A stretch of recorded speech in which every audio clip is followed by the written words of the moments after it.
Hello everyone. This session is for AP TET అండి, తెలుగుకు సంబంధించి. సో ఖచ్చితంగా ఇప్పుడు చెప్తున్న బిట్స్ అనమాట, top most important bits previous ఇయర్స్లో ఇచ్చింది, అలాగే ఇంపార్టెంట్ బిట్స్ అనమాట. కంపల్సరీగా మీకు ఎగ్జామ్లు అయితే వస్తాయి. ఎవరైతే నేను చెప్పిన క్లాస్ ఉంటారో వాళ్ళకి తెలుగు 30 మార్క్స్కి అయితే అబౌవ్ 25 పక్కా వస్తాయి. సో జాగ్రత్తగా వినండి.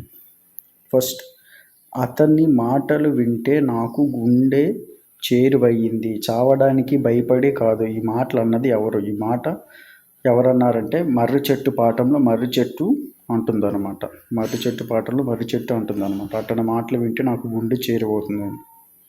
చిలుకూరి దేవపుత్ర రచనల గురించి సత్యాలు గుర్తించండి.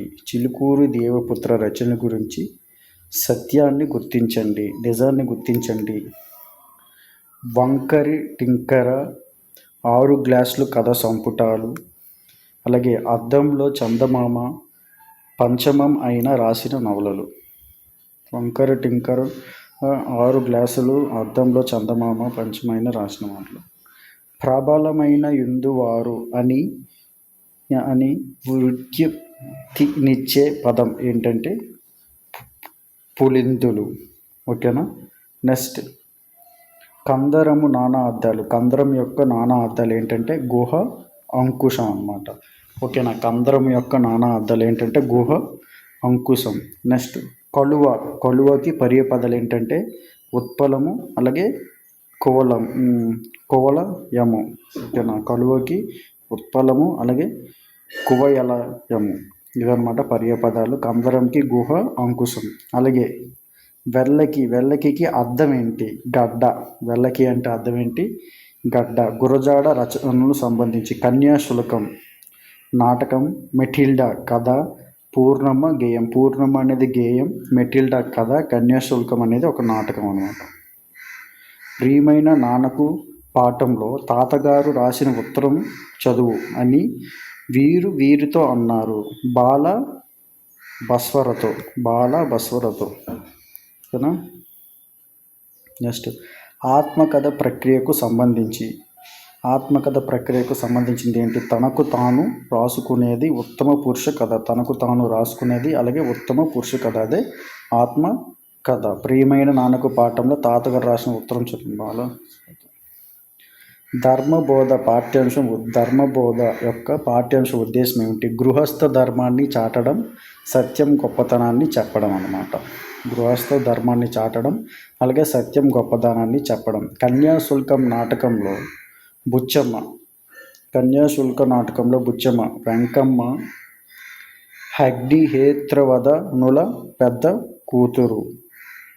కన్యాశుల్క నాటకంలో అసలు బుచ్చమ్మ అనేది ఎవరంటే వెంకమ్మ అగ్నిహోత్రవదనుల పెద్ద కూతురు.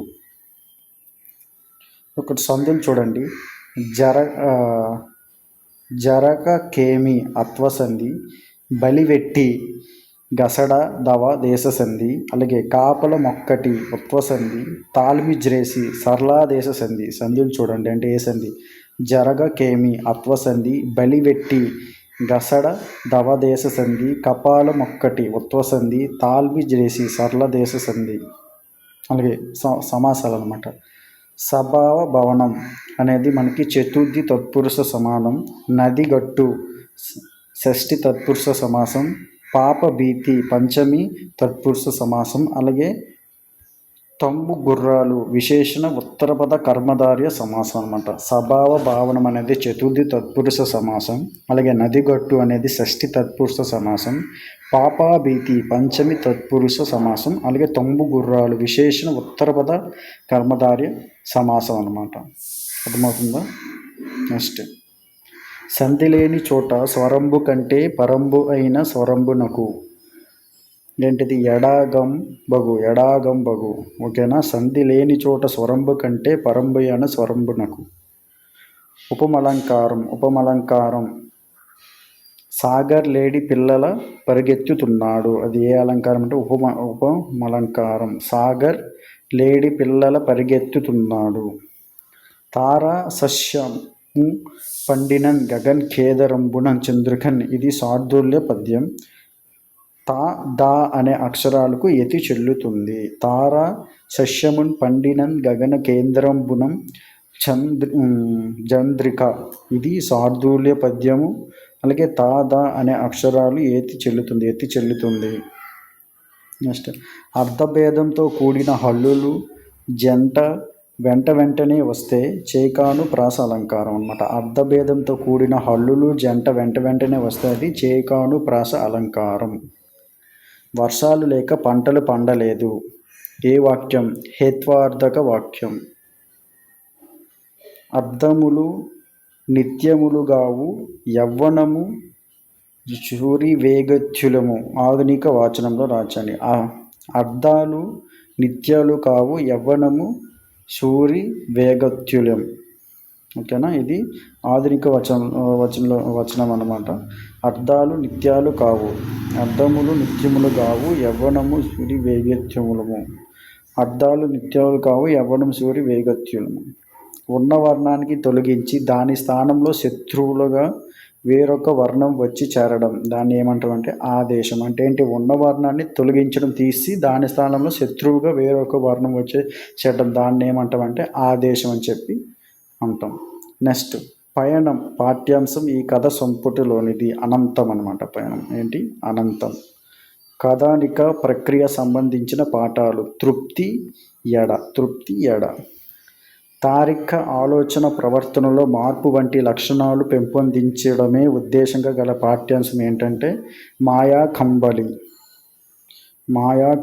తార్కిక ఆలోచన ప్రవర్తనలో మార్పు వంటి లక్షణాలు పెంపొందించడం ఏ లెసన్ యొక్క పాఠ్యాంశం యొక్క ఉద్దేశం అంటే మాయా కంబళి.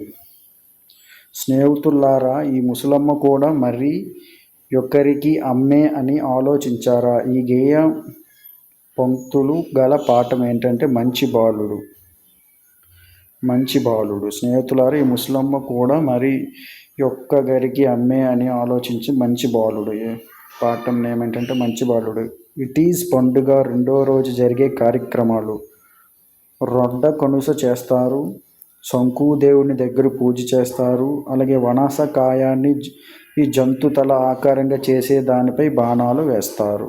ఇట్ ఈజ్ పండుగ రెండో రోజు జరిగే కార్యక్రమాలు ఏంటంటే రొడ్డ కనుస చేస్తారు, శంకుదేవుని దగ్గర పూజిస్తారు, అలాగే వనాసకాయాన్ని జంతు తల ఆకారంగా చేసి దానిపైన బాణాలు వేస్తారు.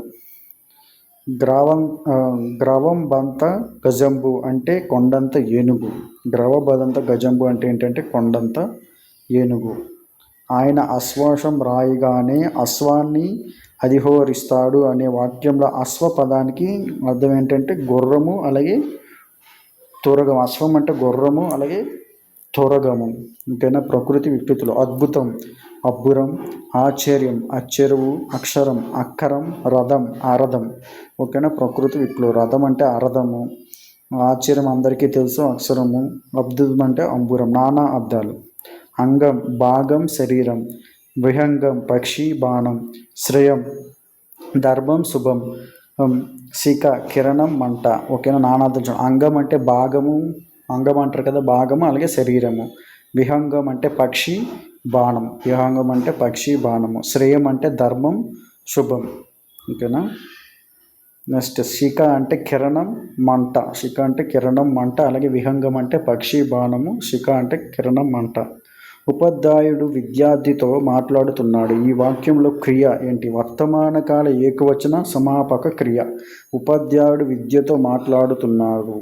సో ఈ వాక్య క్రియ ఏంటి? వర్తమాన కాల ఏకవచన సమాపక క్రియ అనమాట. వర్తమాన కాల ఏకవచన సమాపక క్రియ.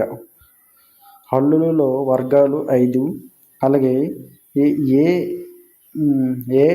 ఐలు కంట తాల్వాయలు 5. హల్లుల్లో వర్గాలు ఏంటంటే 5. గాంధీజీ వార్ధా స్కీమును ప్రారంభించారు. ఈ వాక్యాన్ని సరిపడు కర్మాన్ని వాక్యం. వార్ధా స్కీమ్ గాంధీజీ చేత ప్రారంభించబడే. బుద్ధిహీనుడు పదం ఈ సమాసానికి చెందినది. ఏ సమాసానికి చెందినది? తృతీయ తత్పురుష సమాసం. బుద్ధిహీనుడు అనే పదం ఏ సమాసానికి చెందిందంటే తృతీయ తత్పురుష సమాసం. ఉత్పలమాల పద్యపాదములోని లఘువుల సంఖ్య ఎంత? 12.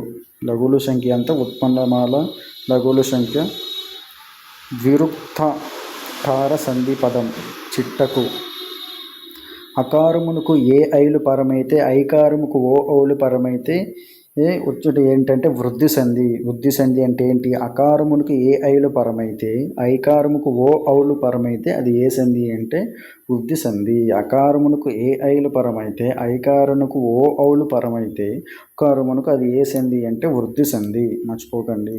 వాడు బడికి వడివడిగా వచ్చాడు. ఈ వాక్యంలో అలంకారం ఏ అలంకారం అంటే వృత్యానుప్రాస అలంకారం. అంటే వాడు బడికి వడివడిగా వచ్చాడు. అయ్యో పాపం అబ్బాయిలు కవి. ఇవి చమత్కారాలు పేరిట ఆంధ్రప్రభాస చిత్ర వార్తాపత్రికలో చిత్రాలు గీసినది రాగతి పండరి. ఓకేనా?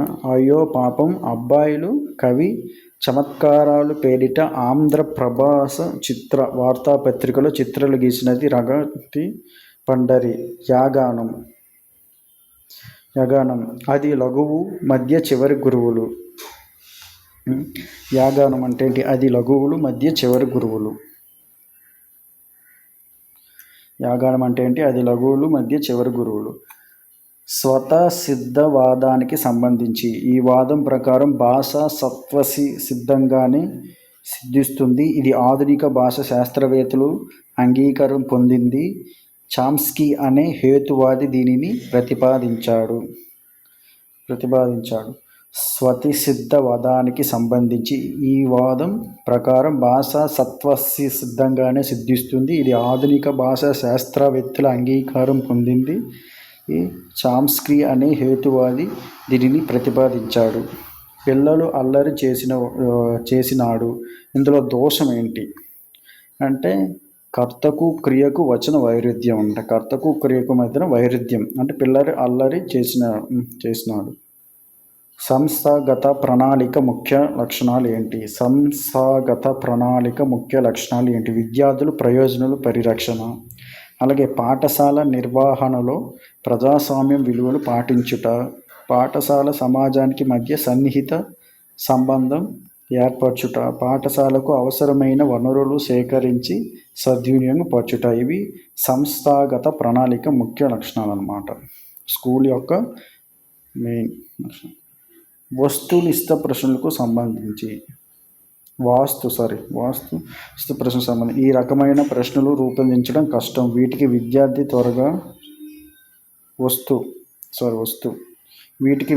త్వరగా జవాబులు గుర్తిస్తాడు. వీటి ద్వారా బోధన లక్ష్యాలు అలాగే స్పష్టీకరణలు సామర్థ్యాలను ఖచ్చితంగా మదింపు చేయవచ్చు. ఈ రకమైన ప్రశ్నలు రూపొందించడం కష్టం. అలాగే వీటికి విద్యార్థి త్వరగా జవాబులు గుర్తిస్తాడు. వీటికి ద్వారా బోధన లక్ష్యాలు స్పష్టీకరణలు సామర్థ్యాలను ఖచ్చితంగా మదింపు చేయవచ్చు. వస్తునిష్ట ప్రశ్నలకు సంబంధించి ఈ రకమైన ప్రశ్నలు రూపొందించడం చాలా కష్టం అన్నమాట. వీటికి విద్యార్థి త్వరగా జవాబులు గుర్తిస్తాడు వాటికి. అలాగే వీటి ద్వారా బోధన లక్ష్యాలను అలాగే స్పష్టీకరణలు సామర్థ్యాలను ఖచ్చితంగా మదింపు చేయవచ్చు. నెక్స్ట్ పద్యం అన్నమాట. కమలముల సీట బ్రాసిన మూల తృప్తి రశ్మి శ్రోకి కమలిన్ భంగిన్ దమతమ సెలవుల దప్పిన తమ మిత్రులు శత్రులో తథ్యము సుమతి. ఎవరి స్థానంలో వారు ఉంటే మంచిది అంటే దీని అర్థం ఏంటంటే ఎవరి స్థానంలో వారు ఉంటే మంచిది అనమాట. అర్థమవుతుందా? సరముల నెరుగుదు పారగూడవు భాషలందరూ బహువిధ కథనతో దారోదపు మాకు స్వరము భారము ముట్టంగా తెలియ బాలుక మహాత్మ. పద్యంలో నేర్పరి అనే అర్థం వచ్చే పదం ఏంటి? నేర్పరి అంటే ఈ పద్యంలో నేర్పరి అనే పదం వచ్చే అర్థం ఏంటంటే పారగొడుగు అనమాట. నేర్పరి అనే అర్థం. పదంలో లేదా పంక్తి చివరిలో ఒక ఉచ్చారణతో ముగిసే పదాలు లేదా అక్షరాలు కలిగే ఉండే అలంకారం ఏంటంటే అత్యానుప్రాస అలంకారం. ఓకేనా? పదంలో లేదా పంక్తి చివరిలో ఒకే ఉచ్చారణతో ముగిసే పదాలు లేదా అక్షరాలు కలిగి ఉండే అలంకారం అత్యానుప్రాస అలంకారం. Okay, thank you.